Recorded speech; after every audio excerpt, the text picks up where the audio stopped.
تمتلك تونس تاريخا رياضيا عريقا وحافلا بالإنجازات، حيث تعد واحدة من أبرز الدول الإفريقية والعربية في مختلف الاختصاصات الرياضية، حيث يعود تنظيم الرياضة في تونس إلى أوائل القرن العشرين، وتطور المشهد بشكل كبير بعد الاستقلال. ففي كرة القدم نسور قرطاج تعتبر كرة القدم الرياضة الشعبية الأولى، ولتونس سجل تاريخي مميز في كأس العالم. كانت تونس أول بلد إفريقي وعربي يحقق فوزا في نهائيات كأس العالم، الأرجنتين 78 ضد المكسيك بثلاث. كما شارك المنتخب التونسي في 6 مرات في المونديال 78 98 2002 2006 2018 و2022. وتوجت تونس باللقب القاري في النسخة التي استضافت كأس إفريقيا عام 2004.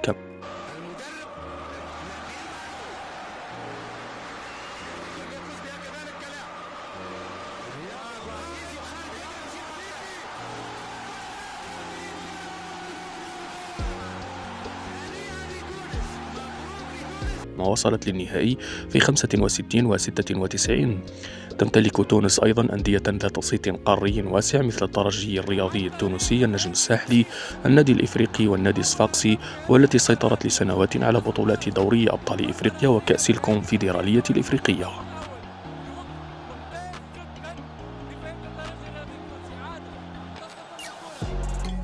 كرة اليد فخر الرياضات الجماعية، حيث تعد تونس عملاق كرة اليد الإفريقية بلا منازع، والأكثر تتويجا في عدد ألقاب كأس الأمم الإفريقية ب10 ألقاب. الإنجاز العالمي: حققت تونس المركز الرابع عالميا في بطولة العالم 2005 التي استضافتها، وهو أحد أفضل الإنجازات العربية والإفريقية في هذه اللعبة. الألعاب الأولمبية أساطير من ذهب، رفعت تونس العلم الأولمبي عاليا في العديد من المحافل. محمد الجمودي عداء القرن في تونس، وأول من منحها الذهب الأولمبي مكسيكو 68. ويمتلك في رصيده 4 ميداليات أولمبية متنوعة.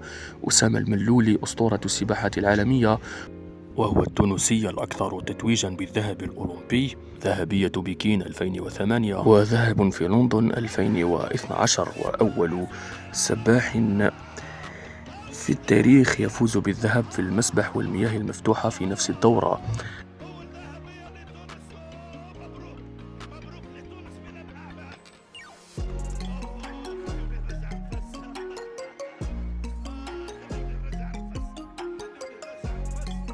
أبطال جدد بارزت أسماء حديثة مثل أحمد الحفناوي في السباحة، وفراس القطوسي في التايكواندو، وخليل الجندوبي، الذين واصلوا سلسلة التتويجات الذهبية في الدورات الأخيرة.